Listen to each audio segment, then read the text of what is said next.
Mesela men bitta krupni olayman, kirib olayman, keyin Bekzodni chaqiraman, Bekzod bilan boshlaymiz. Bugun biz Guliston shahriga navbatdagi videomizni olishga keldik. Mavzuyimiz kitob do'kon biznesi. Foyda va qiyinchiliklari haqida gaplashamiz.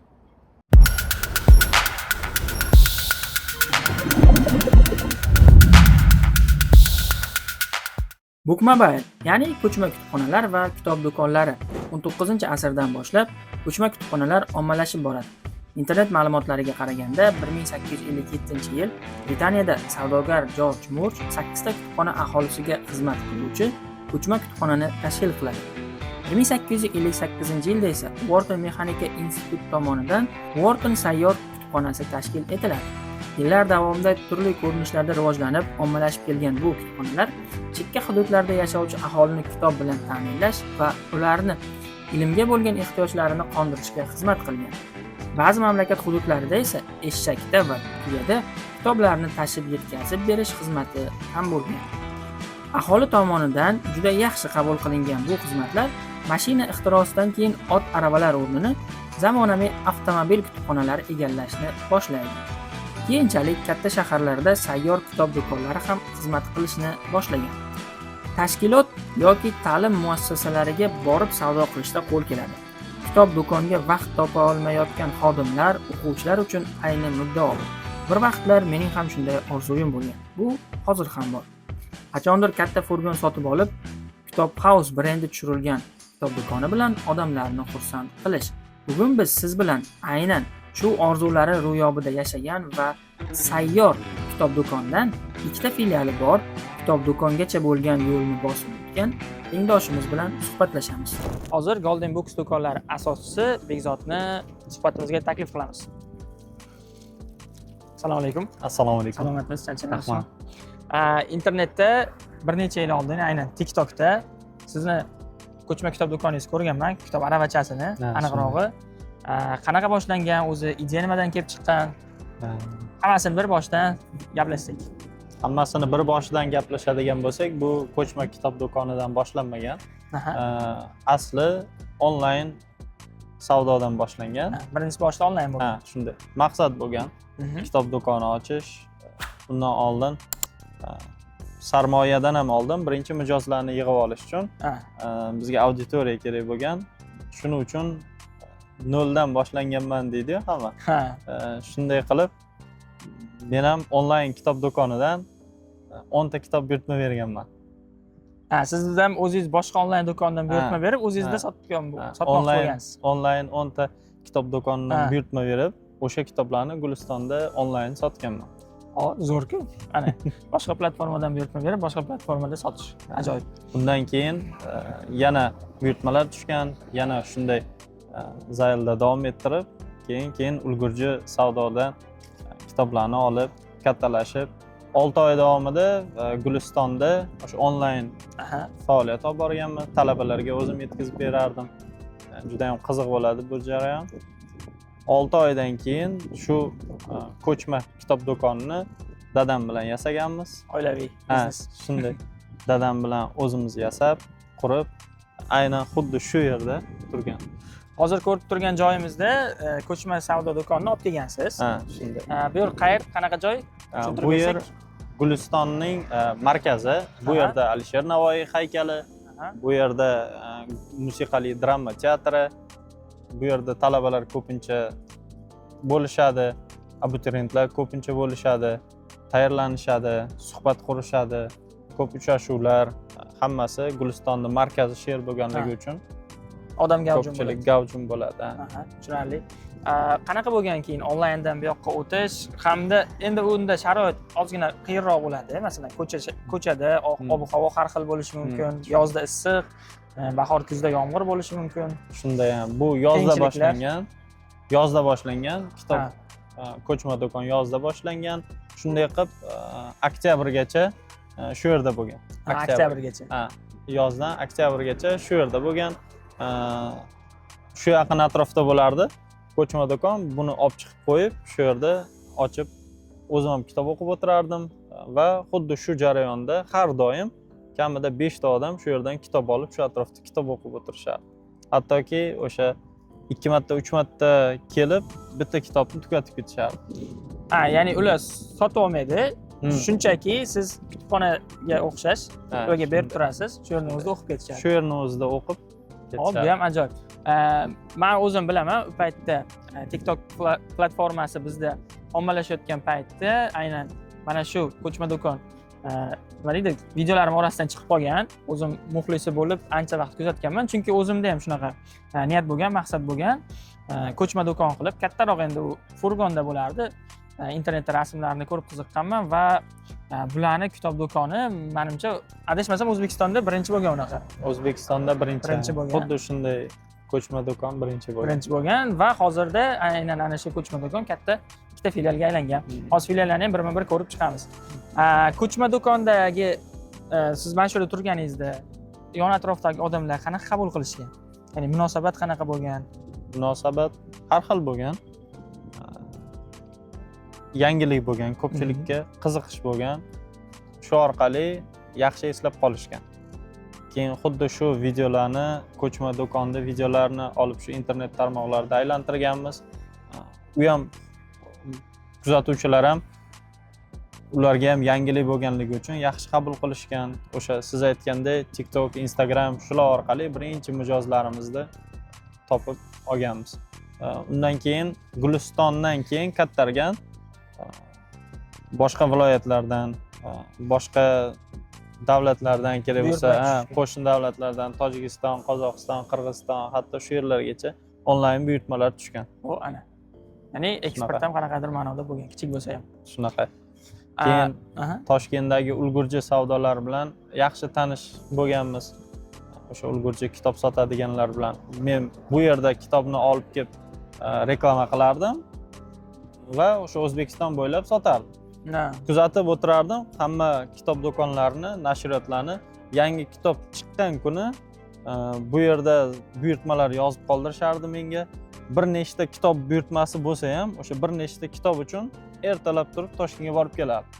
Toshkentga borib, buyurtmalarni olib, buyurtmalarni olib, yangi kitoblarni olib kelib, yo'l-yo'lakay shularni reklama qilib, ulardan oldin qo'yishga harakat qilardim. Birinchi bizda, keyin boshqalarda degan bu narsa. Shunday. Zo'r, bu ajoyib. Ya'ni bu ishga mehrdan, ya'ni kitoblarga bo'lgan qanaqadir samimiy munosabatdan bo'lsa kerak. O'zingiz kitoblarga, kitob o'qish, umuman bu kitob sohasiga qiziqish nimadan endi? Nimaga aynan kitob savdosi, boshqa masalan o'zini oqlaydigan bizneslar yoki faoliyat turlari ko'proq-ku demoqchiman. Shunday, undan oldin ham biznes qilganmiz. Undan oldin ham biznes bo'lgan, oilaviy biznes, shular, hunarmandchilik, o'zim rassom. Rassom, kasbingiz. Shunday, rassomchilikda o'qiganmiz 6 yil, shundan keyin faoliyat yurgizganmiz. O'sha o'zi e'tibor bersangiz, ko'pchilik kitobxonlar, rassomlar, meditsina sohasidagilar shular ko'proq uchraydi odatda. Balki tasavvur kengligi, shu jihatlari menimcha bir-biriga bog'laydi. Kitobga qiziqish, albatta yoshlikdan, bolalikdan kitobga qiziqish, ayni karantin vaqti ko'p vaqtimiz shu kitob mutolaasi bilan o'tgan. O'zi shunaqa, ko'pchilik ham shunaqa deyishadi. Karantinda kitob o'qish qanaqadir bizda anchagina rivojlandi. Sababi odamlar baribir uyda bo'lib qoldi, bekor. Internetda ham qanchadir vaqt ishlatasiz, lekin undan ham baribir odam bezor bo'lib qoladi. Aynan kitobxonlik, o'sha internet tarmoqlari orqali, Telegram orqali shularni kuzatardim. Kitob do'konlari yaxshi rivojlanishni boshladi karantinda. Undan keyin book blogerlar. Ayni o'sha paytdagi book blogerlar hozir ko'pi faoliyat yurgizmaydi. Shunaqa. Bezib qolishganmi? Qanday? Hozir book bloger deganda ko'pchilik Instagramga yaxshi 10 ta rasm, videoni qo'yib, rekka uchirish, shu bilan book bloger deb yozib qo'yib, shu bilan ketyapti. Aslida unday emas.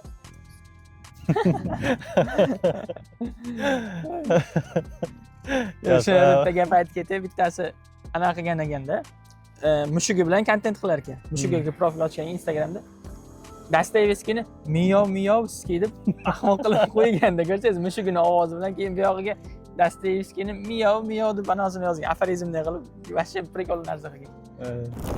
Nastinka. Men miyovlarmidim? Men seni miyov, osoyishta miyovingga qora miyovni ravo ko'rarmidim? Hech qachon. Unda hozir birinchi o'sha ochilgan filialingizni ko'rib chiqsak, ya'ni ko'chma savdo do'konidan keyingi filial qayerda, qanday ochildi? Aslida ko'chma kitob do'koni, ya'ni Aha. o'sha Bookbike sariq rangdagi Aha. ko'chma kitob do'koni shu yerda bo'lgan. Undan keyin yoz oylari bo'lgandan keyin oktyabr oyi oxirlarida tabiiyki sovuq tushib qolgan. Shu yaqin atrofda bir gul do'kon bo'lgan edi bekatda. Shu gul do'konni yarmini ijaraga olganman. Qishga Shunday. do'kon qilish uchun. Yarmini ijaraga olib, o'sha aravachadagi kitoblar shunchalik ko'p ediki, 400 tacha sig'ardi kitob shuni ichiga. Aravachadagi Ichida, kitobni ha. qanchadir qismi Ha, chiqqan. ha. Shu Ha. kitobni do'konga joylaganman o'sha yerda. Bir oy shu do'konni ijaraga olib, o'sha yerda rasman o'sha do'kon ochildi deb e'lon qilib boshlaganmiz. Undan keyin bir oydan keyin Guliston davlat universitetini oldida kiraverishda shu yerda kichkina, bundan ham kichikroq bo'lgan do'kon bo'lgan. O'sha yerda ijaraga olib, biz borganda juda ham abgor holatda bo'lgan. Ularni ijaraga olib, tozalab qilib, o'sha bizda bor bo'lgan imkoniyatlar bilan shu yerda boshlaganmiz keyin. O'sha yerda boshlangan. Bu keyinchalik olingan. Shunday. Bu do'konimiz 2022-yil yoz oylari, avgust oylari o'z faoliyatini boshlagan, ochilgan. Shundan beri o'z Hozirgacha faoliyatini yurgizib asosiy keladi. filial shu. Gulistondagi asosiy do'konimiz shu. Shu yerdan Ha. boshlangan. Universitet oldidagi do'konimiz yaxshi, zo'r ishladi yillar o'tib, lekin ikkita do'konda ham faoliyat qizg'in bo'ladi. Bitta kichik Guliston kichkina shaharligi uchun u mijozlarimiz bu yerga kelib qo'yishdi ko'pincha. Bu yoqdan bu yoqqa kelishgan. U yerda joy kichkina, bu yoqda joy kattaroq, tanlov Ha. ko'proq bo'ladi. Shuning uchun u do'konimizni yopishga qaror qildik. Hamma lekin mijozlar bu yoqqa o'rganishgan. Shunday. O'zi asosan talabalar ham xuddi shu ko'chadan yurishadi. Shu ko'chadan yurishadi, bozor bu yerda, hamma kerakli ehtiyojlarni shu yerdan o'tib yurishadi. Bozordan keyin do'konga ham kirib, Ha. uyga ketishadi. Shunday. Zo'r. Bo'lmasa do'konni ichkaridan ko'ramiz hozir. Nimalar bor, qanaqa kitoblar assortimenti bor va kitob biznesi bilan ham bemalol qanaqa yuritish haqida gaplashamiz. Hadi ketdik. Judasiz. Maktab paytlari albatta o'qigan kitoblarimiz bo'lgan. Ko'pchilik singari Xudoyberdi To'xtaboyevning asarlari, lekin ular uncha esda qolmagan. Birinchi o'qiganlarimdan menimcha ko'pchilikda shunday bo'lsa kerak. Sizda qanday, bularda qanday bilmadim. Alkimiyogar yoki Kichkina shahzoda, aynan shu asarlar, mana shu asarlarni birinchi o'qiganmiz deya olamiz. Demak, o'qib o'zingizni yodingizda qolgan, nimadir shunday. olganman deb o'ylagansiz. Shunday, alkimiyogarda ham saviya jihatidan hamma har xil tahlil qiladi. Kimdirlar juda ham ko'kka ko'tarsa, kimdirlar bu aslida ko'chma personaj deb, lekin asar boshidan oxirigacha o'sha insonni, o'quvchini oxiriga yetaklaydi. Nima bo'lar ekan, nima deb tugar ekan deya. Kichkina shahzodada ulg'ayishini istamagan bir bolani o'sha hissiyotlari aks etadi ko'pchiligimizda. Kitobni har yili o'qisangiz ham qayta ko'p narsalarni kashf qilarsiz. Shun bola asari bu ham birinchi o'qigan asarlarimdan.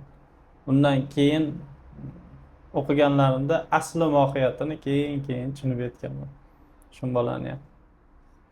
Muallif bilan tanish bo'lgandan keyin G'afur G'ulom bilan asta-sekinlik bilan u asar nega yozilganligini ham, nega UNESCO darajasiga ko'tarilganligini ham, asarning ma'no mazmuni shularni ham keyin tushunib anglab yetganmiz.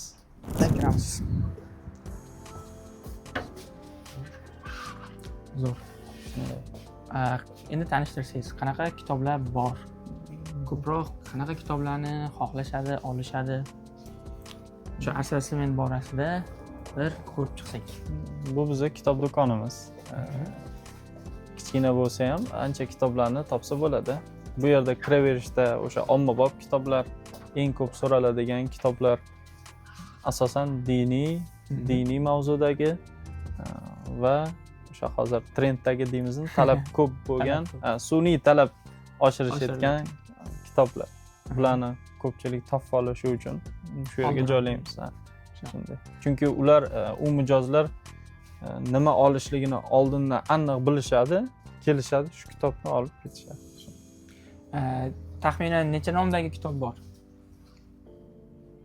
Taxminan bu yerda 3000 ga yaqin. 3000 nomdagi kitob bor taxminan shu yerda. Shunday. Maydoni qancha bu joyni? Maydoni juda katta emas, 30 kvadratga yetmaydi. 30 kvadrat 3000 ta zo'r. Shunday. Kitoblardan Tashqari kitoblar ham, kitobxonlar foydalanadigan narsalar ham bor. Bemalol konstovar yoki boshqa narsalar olishlari mumkin. O'zi nima deb o'ylaysiz? Kitobxonlik qanchalik rivojlandi? Mana shu sohadasiz, yillar davomida o'sib boryaptimi yoki kitobxonlik madaniyati qanaqa darajada? Endi kitob savdosida shug'ullangan odam baribir bu narsani sezadi. Biznes nuqtai nazardan ham o'zi uchun analiz qilib boradi har doim. Shunday. Kitobxonlik, kitobga talab oshyapti, oshib bormoqda. Tarjimalar ko'pincha ko'payib bormoqda. Kitobga talab oshib bormoqda, tarjimalar ko'payib bormoqda. Borgan sari kitob do'konlari, nashriyotlar, noshirlar, kitob sotuvchilari, boya aytganimizdek book blogerlar, kitob targ'ib qiluvchilar, ular ham ko'paymoqda. Tabiiyki, bunda o'quvchilar ham ko'payadi, talab ham ko'payadi.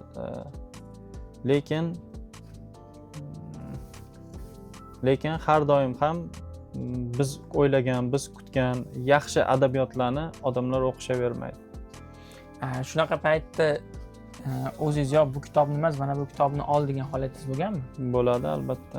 Ya'ni o'sha siz aytganingizdek sun'iy vaqtalgan kitoblar xarid qilayotgan odamga siz yo'q buni olmang, mana buni tavsiya qilaman sizga deb. Biz albatta bu yerda kirgan odamlarga yoshiga, ularni qanaqa oldin kitob o'qiganligiga va o'sha kitob qadriyatga mos keladimi yo'qmi, shularni ko'rib, bilib, shu me'yorlar asosida kitob tavsiya qilamiz. Bemalol. Taxminiy bir oylik savdo aylanmasi qancha xodim ishlaydi? Ularning vazifalari? Bu yerda 3 ta xodim ishlaydi. Undan tashqari men ham ishlayman. Shu paytgacha hali ichki tizimdan chiqib keta olmaganman. O'zingiz? Shunday ichki tizimdan chiqib keta olmaganman va o'zimni ham shu kitob do'koni asoschisi shu sifatda hali tanishtirmaganman. Bu yerda meni ko'rishgan odamlar ham shu xodim shu sifatda ko'rishadi. Shuning uchun ham bemalol muloqot qilisha oladi. Kitob do'koniga kirganda bexijolat qanday kitoblar bo'lsa tavsiya berib, o'zimiz ham shu xodimdek tanitamiz. Aynan kitob sohasiga kirishimga, kitobga mehr, muhabbat qo'yishga aynan bir shaxs deya olmayman. Lekin onam o'qituvchi bo'lganlar, juda ham ko'p yillar men onamga hazillashaman. Siz dunyoni yarmini o'qitgansiz deb. Ko'cha-kuyda, transportda, taksida yurganimizda har doim bir o'quvchilari chiqib qoladi, qaysi bir mushkulni yengillashtiradi. Shuning uchun ayamga shunday deb, dunyoni yarmini o'qitgansiz deb aytaman. Onam o'qituvchi bo'lganlar, geografiyadan dars berganlar.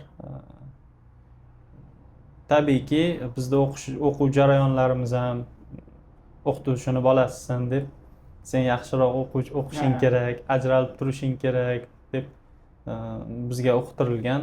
Bu narsalarni tushunib, bilib, tarixga qiziqqanman. Maktab paytlarim ko'proq tarixiy asarlarni o'qishga harakat qilganman.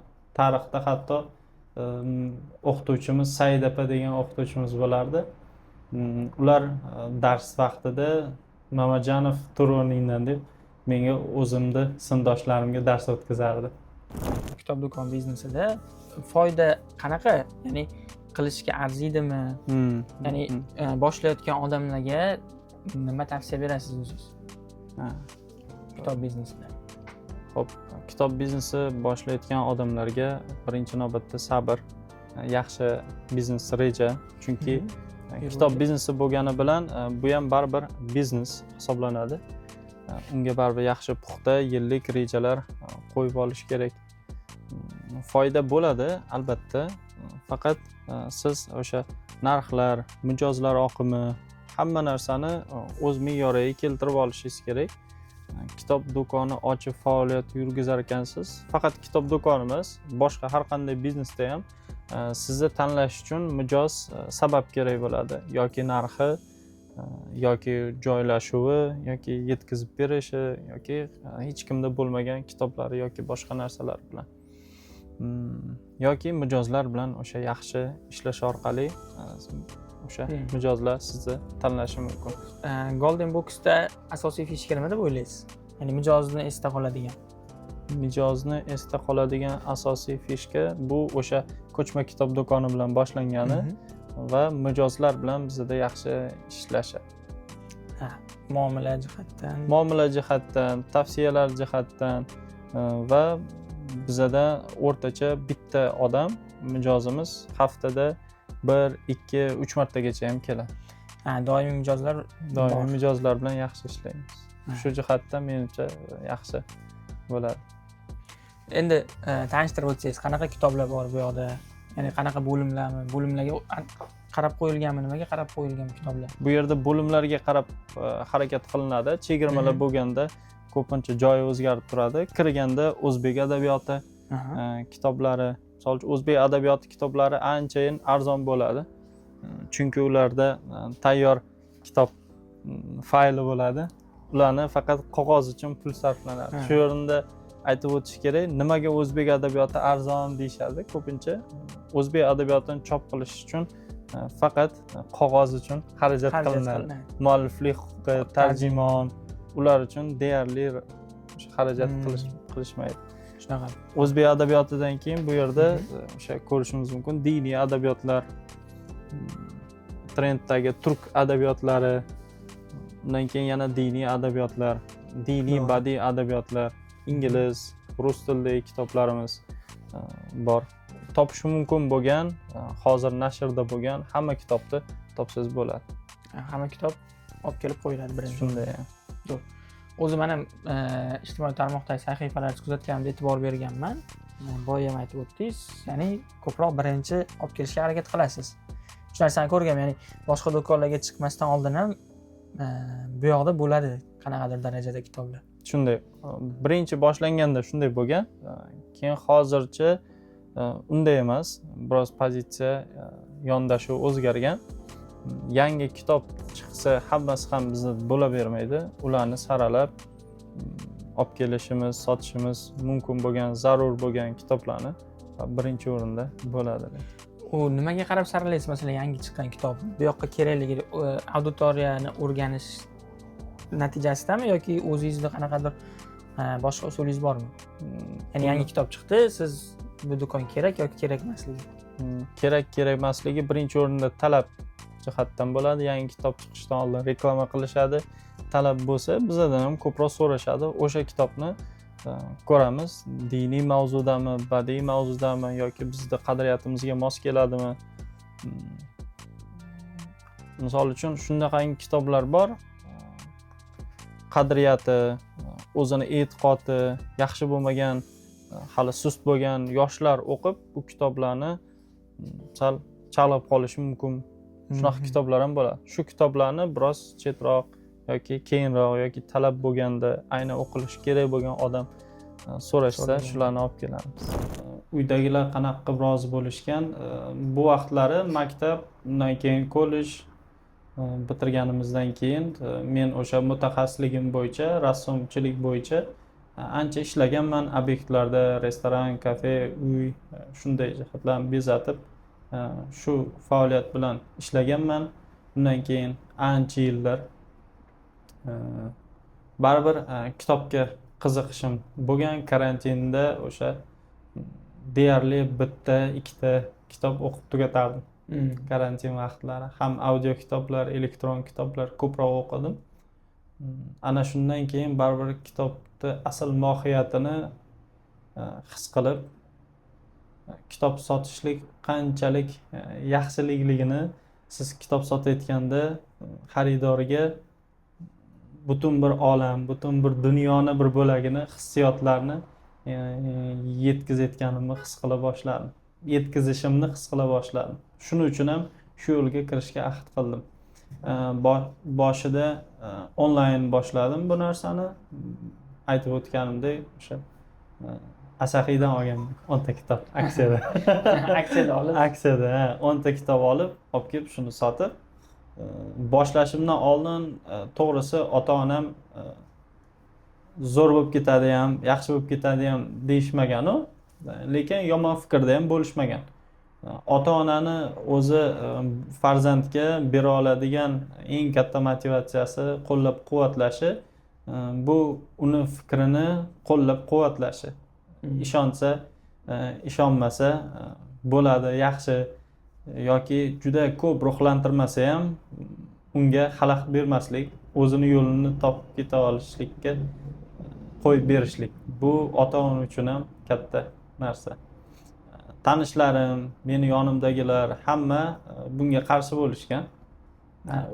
Yoki ya'ni u biznes bo'lmaydi, baribir kitob olishadimi, kitob o'qishadimi yoki ular hammasi hisob kitob bo'yicha, misol uchun kuniga 10 ta kitob sotasanmi, undan 10 mingdan qoladimi, 100 ming, unga shuncha rasxod ketadimi, unga shuncha senga qancha pulim qolardi?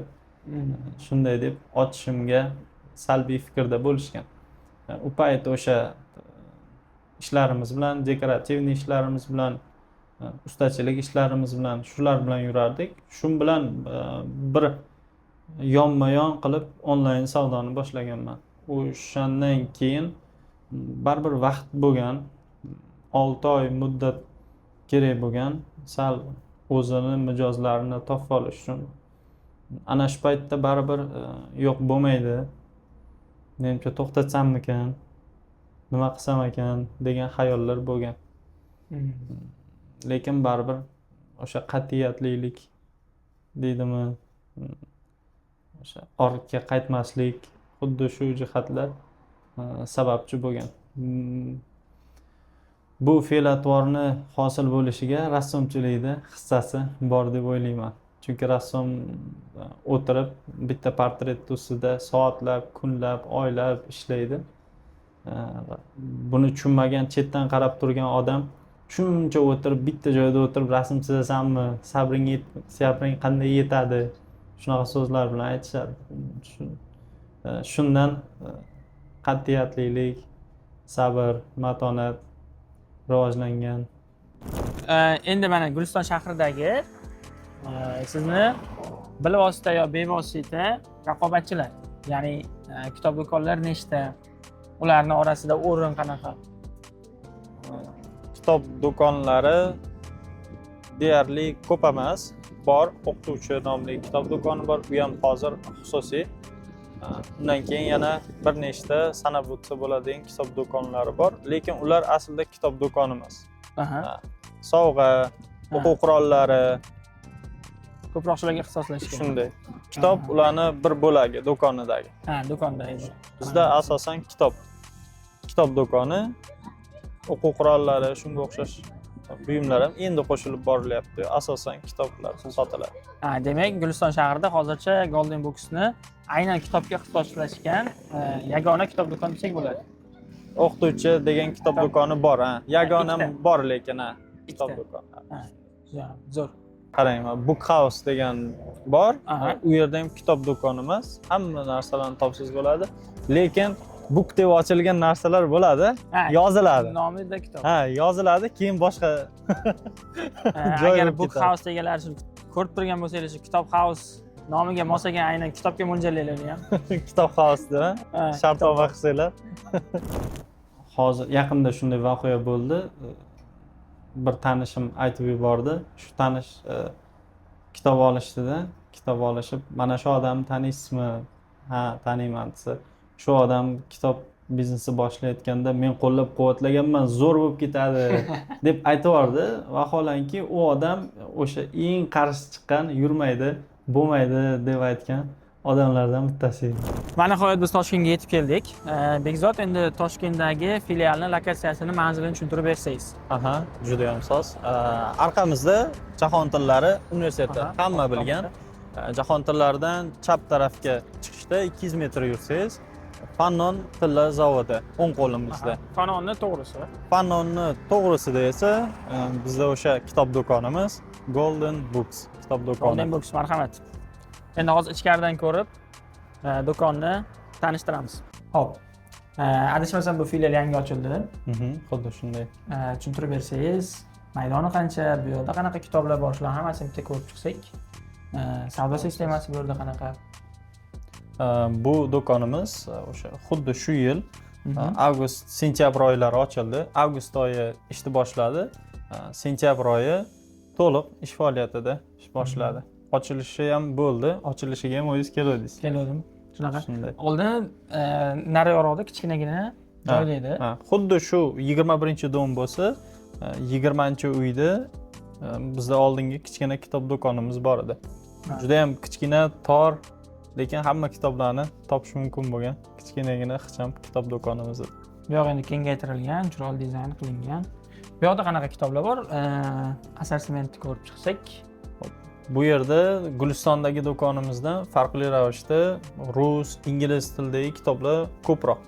Bu yerda topgan kitoblaringizni bu yerdan ham topishingiz mumkin, lekin bu yerda ko'proq xilli, ko'proq turlari, sababi jahon tillari yonimizda bo'lganligi uchun rus, ingliz tilidagi, rus tilida o'quvchi, ingliz tilida o'rganish uchun o'quvchi talabalar, o'quvchilar, kitobxonlar ko'proq.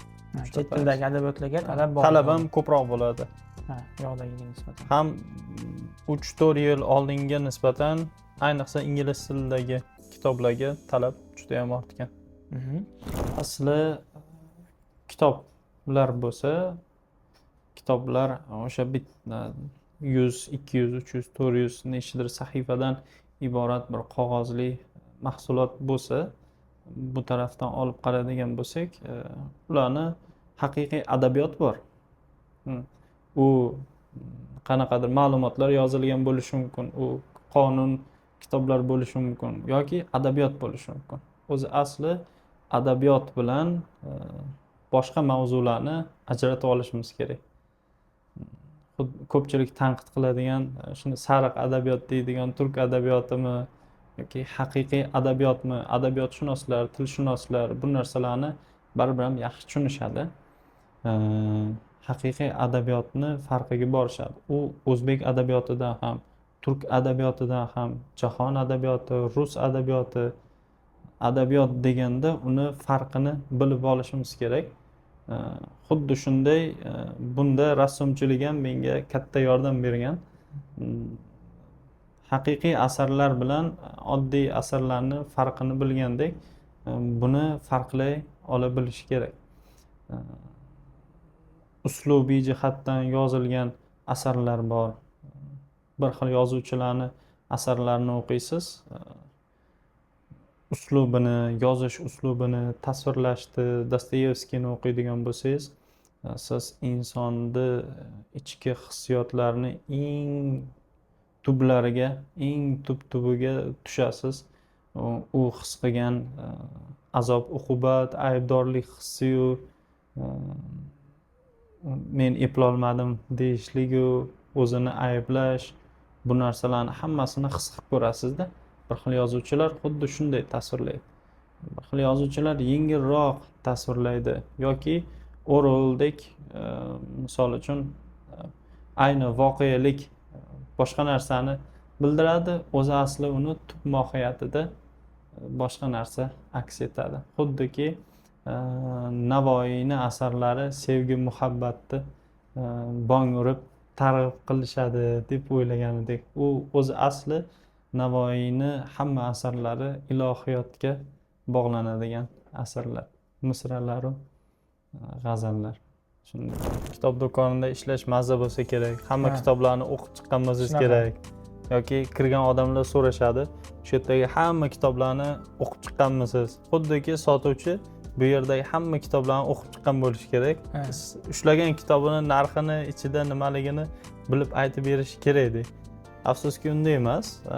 Hozir baribir hamma do'konlarda, rivojlanayotgan do'konlarda tizimli sotuv bo'ladi. Tizimda o'rganish kerak. Muomala madaniyati, mijozni kutib olish, unga to'g'ri kitob tavsiya qilish yoki o'sha buyurtmalarni qabul qilib olish. Bularni ham o'rganish kerak albatta. Sabr, xushmuomalalik ancha talab qiladi. To'g'ri. Yaxshi tomonlari nima deb o'ylaysiz? Yaxshi tomonlari o'zingiz ham majbur bo'lasiz yanada ko'proq kitoblar o'qishga, kitoblar bilan tanishib chiqishga. Tabiiyki bu yerdagi hamma kitoblarni o'qib chiqmagan bo'lsa ham, lekin qaysi mavzudagi kitoblar bor, shu kitoblarning ichida qaysi mavzular yoritilgan, asosiy qismlarni baribir bilish kerak bu yerda turadigan odam. Kitoblar bilan baribir qandaqadir darajada qisman tanish bo'lish kerak. Hech bo'lmaganda o'sha annotatsiya qismi bor, hamma biladi. O'sha kitobni ochganingizda birinchi betlarda turadi. O'shani o'qib baribir xabardor bo'lish kerak kitob sotuvchi. Unaqangi hamma o'ylaganday oson ish emas ham. Ma'lumot bera olish kerak. Shunaqa. O'zingizda shunaqa qiziq holat bo'lganmi? Masalan, o'qimagan kitobingizni endi o'zingiz boshdan oxirigacha o'qib chiqmagansiz, lekin qanaqadir darajada ma'lumotingiz bor, o'shani tavsiya berib yoki qanaqadir darajada sotishga harakat qilgan holatlaringiz bo'lganmi? Albatta, bunaqa holatlar ko'p bo'ladi. Ayniqsa yangi kitoblarda.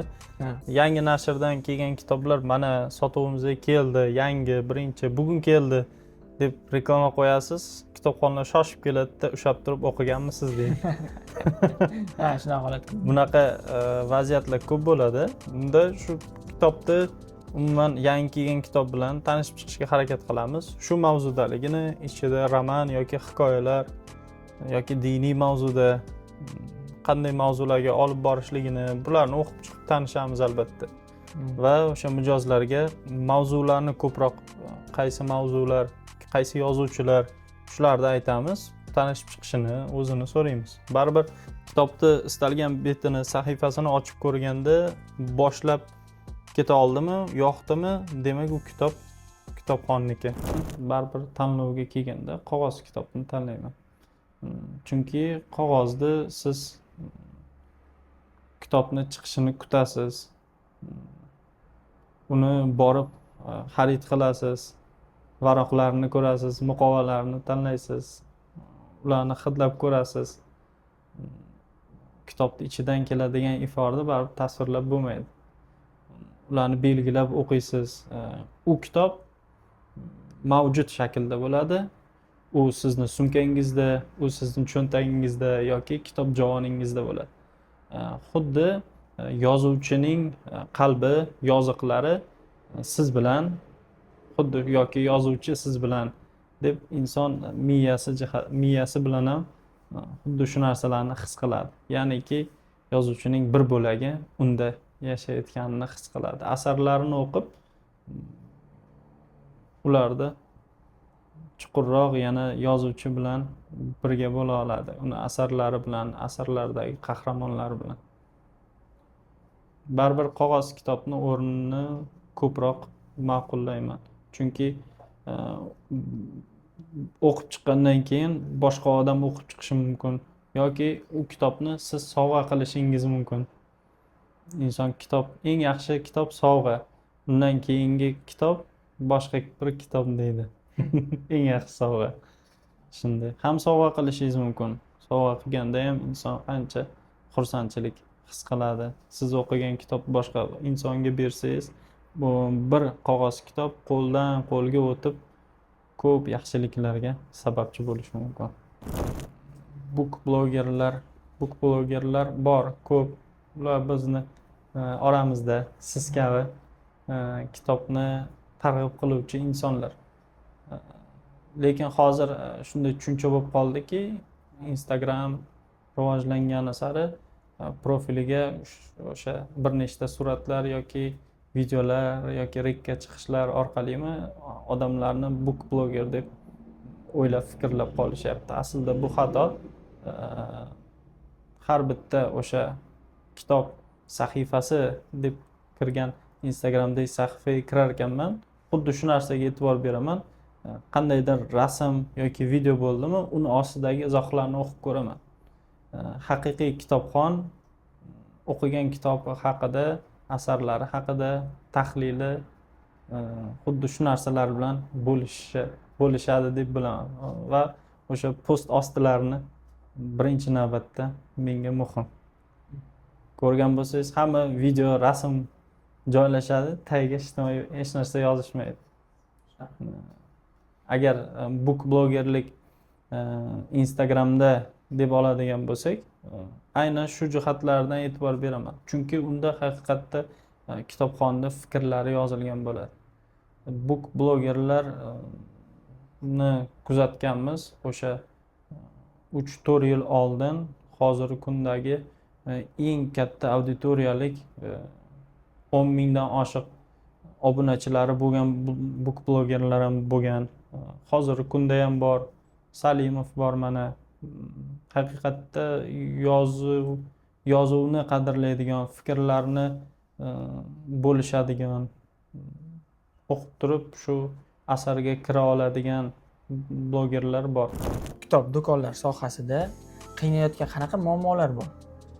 Qiynayotgan muammolar albatta yo'q emas. Ular juda ham ko'p.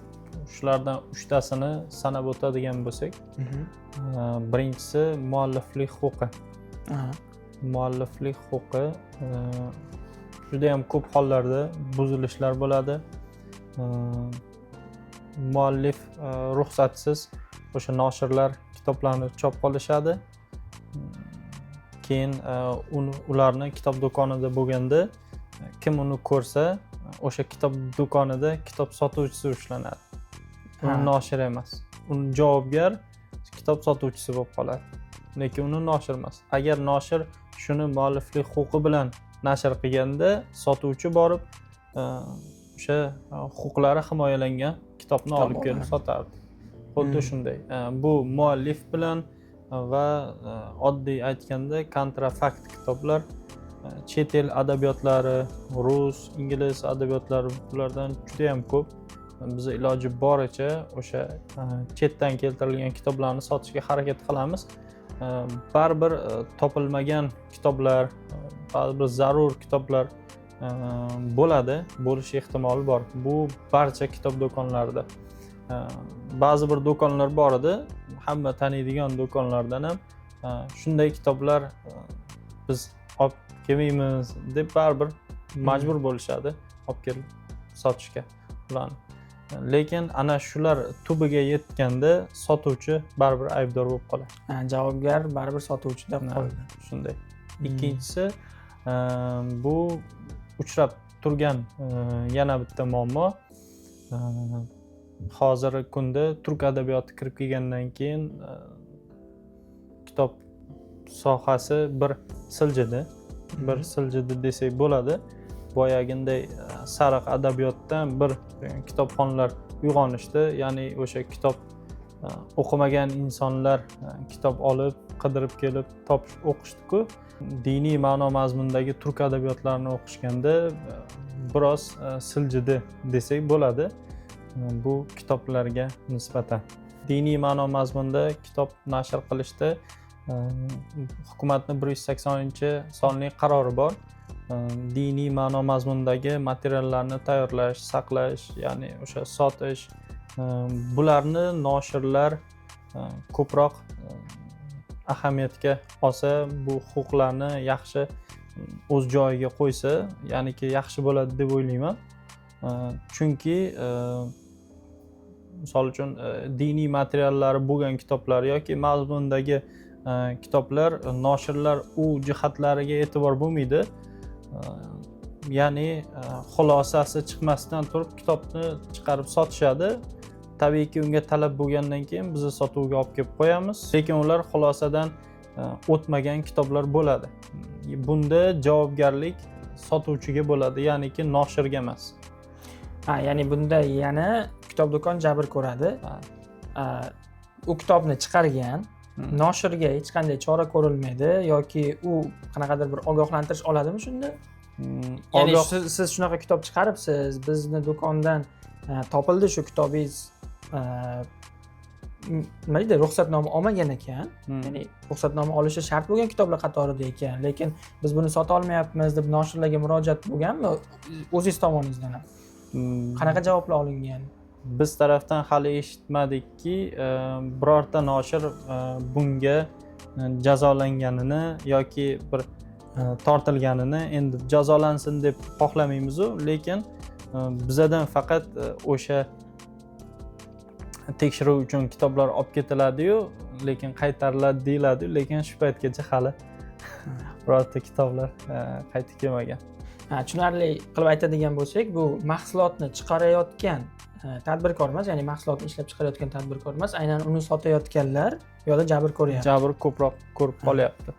Yana buni xalq orasida taqiqlangan adabiyot deb aytishadi. Shunaqa urf bo'lgan hozir. Shunday, shunaqa urf bo'lgan.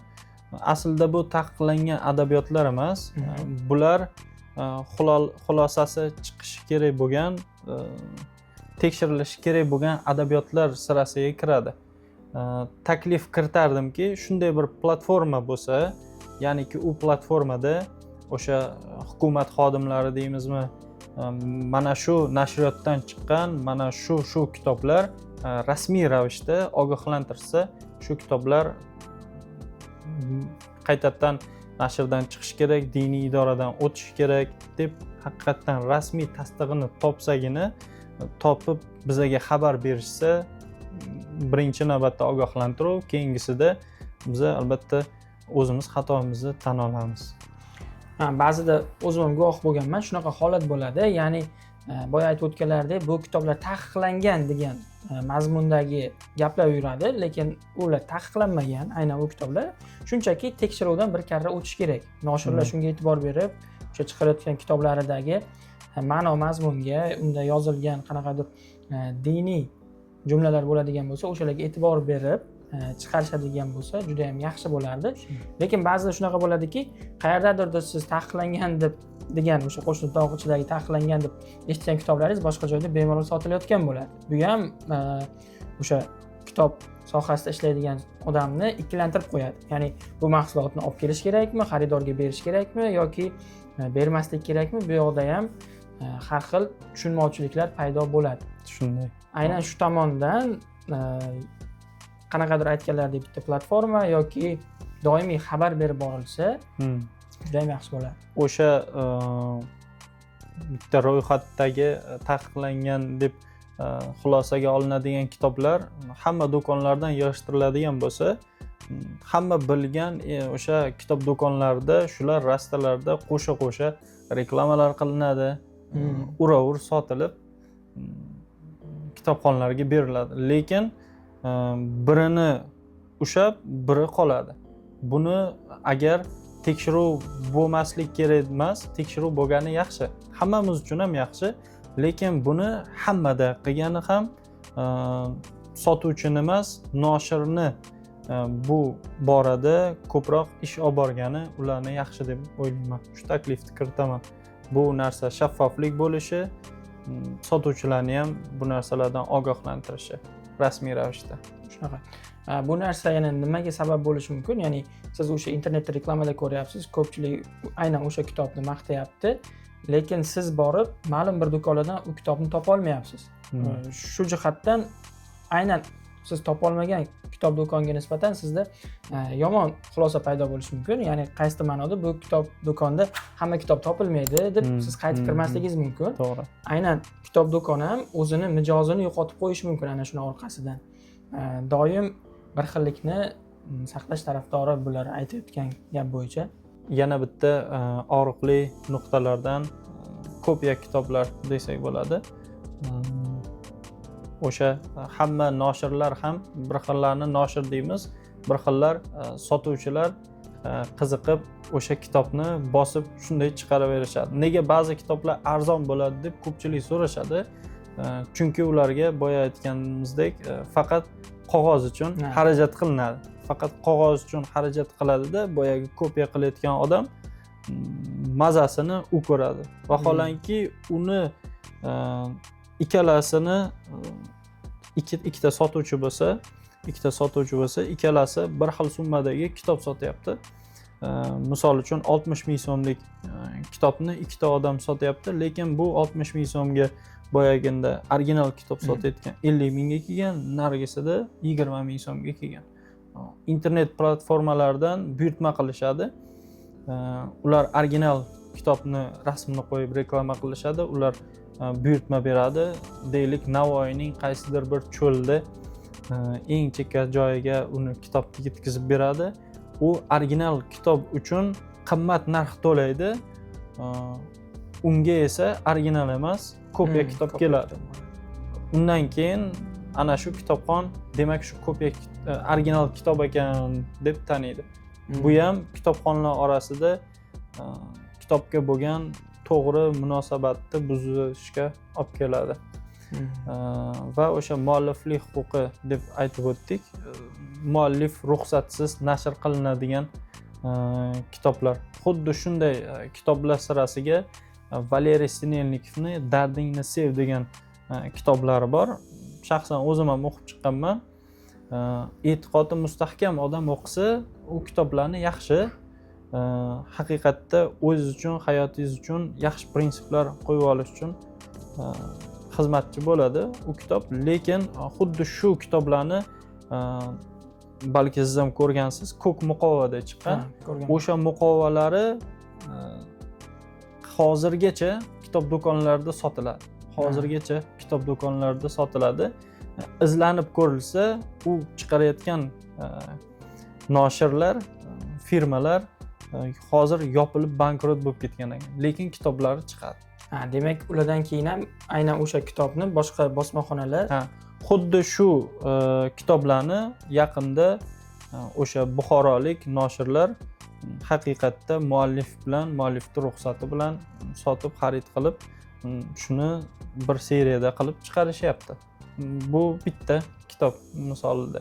Bunday kitoblar juda ham ko'p. Misol uchun turk adabiyotidan yana bir to'xtalsak, Hayot yutqazgan joyingdan boshlanar degan kitobi bir nashriyot chiqardi. Menimcha 100 ming tiraj sotildi. Shu kitobda. 100 ming tiraj bu katta natija. Ko'pchilik uni demak kitobni o'qib chiqishdi. Lekin u 100 ming tiraj sotilganicha bir nechta bosmaxonalardan ham chiqayotganini guvohi bo'lganmiz. Xuddi shu kitob, ikkalasini farqi bo'lmaydi. Lekin bosadigan bosmaxona xuddi shu faylni olib, ura-ur chiqarib sotishib yotishadi. Bu yerda muammo nimada bo'ladi? Ya'ni bular aytganlaridek, bitta nashriyot kitobni oladi, tanlaydi, uni tarjima qildiradi agar chet el adabiyoti bo'lsa va masalan tarjimonni xarajati, muqova, boshqa hamma narsa, mualliflik huquqini olish, unga xarajat qiladida va kitobni tan narxi nima deydi, o'zidan o'zi balandroq bo'ladi. Bu yerda ijodkorlarga berilgan gonorarlar hisobiga balandroq bo'ladi bu yerda. O'sha kitob agar zo'r ketadigan bo'lsa, savdosi chaqqon bo'ladigan bo'lsa, kitobxonlarga yoqadigan bo'lsa, uchar bosmaxonalar bor.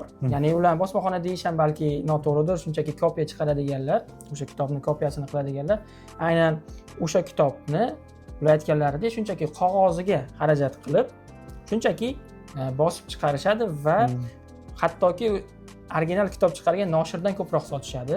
Sabab nimada? Sabab bozorda ikki xil narx. Original chiqqan kitob qimmatroq, bu yoqda sotiladigani arzonroq.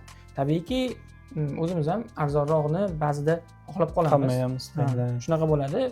Kamroq xarajat qilay deymiz.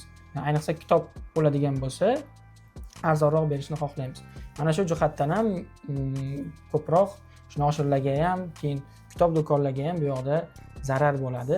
Yuqorida aytib o'tilgan o'sha muammolar, mualliflik huquqi, boyaginda aytganday diniy ma'no mazmundagi kitoblar, bosmaxonalar, kopiya kitoblar, bular hammasi birinchi navbatda kitobxonga zarariga ishlaydi.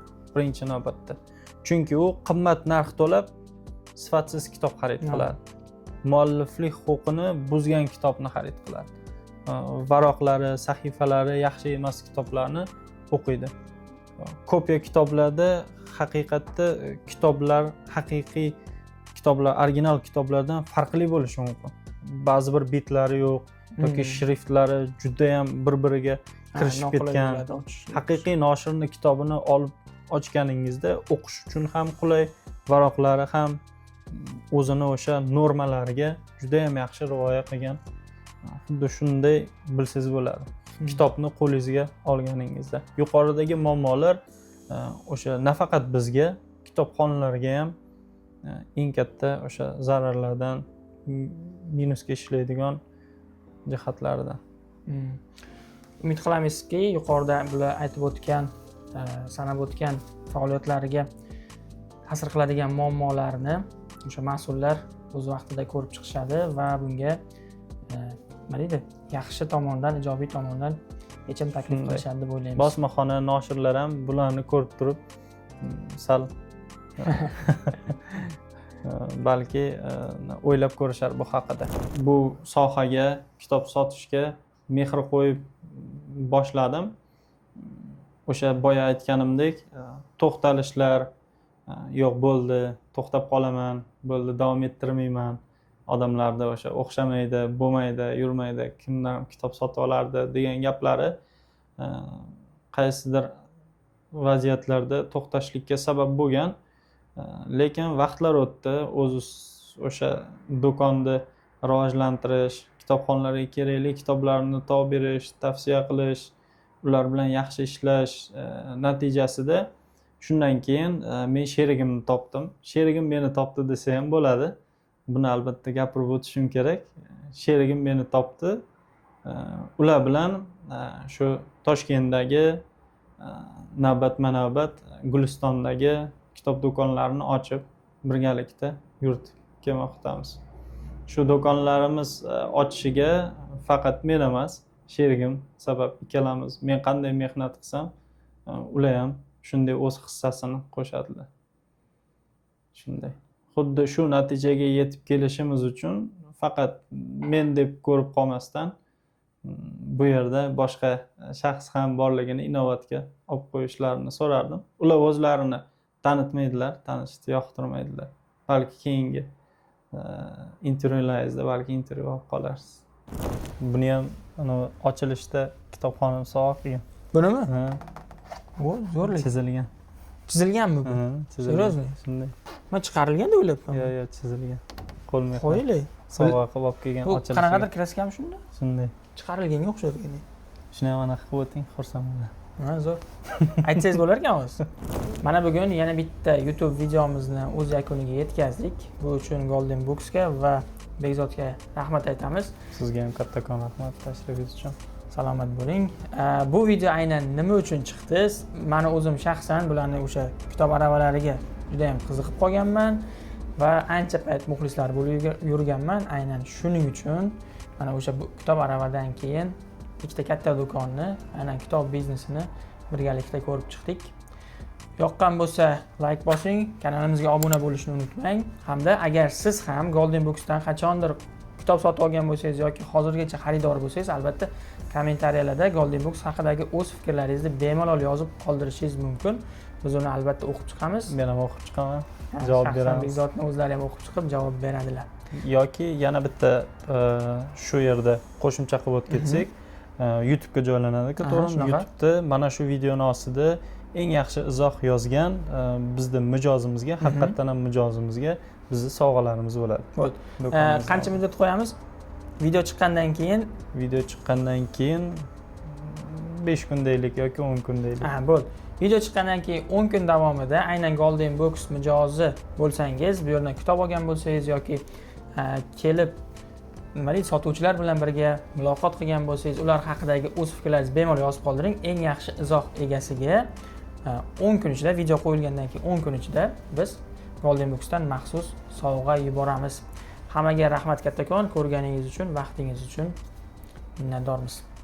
Salomat bo'ling.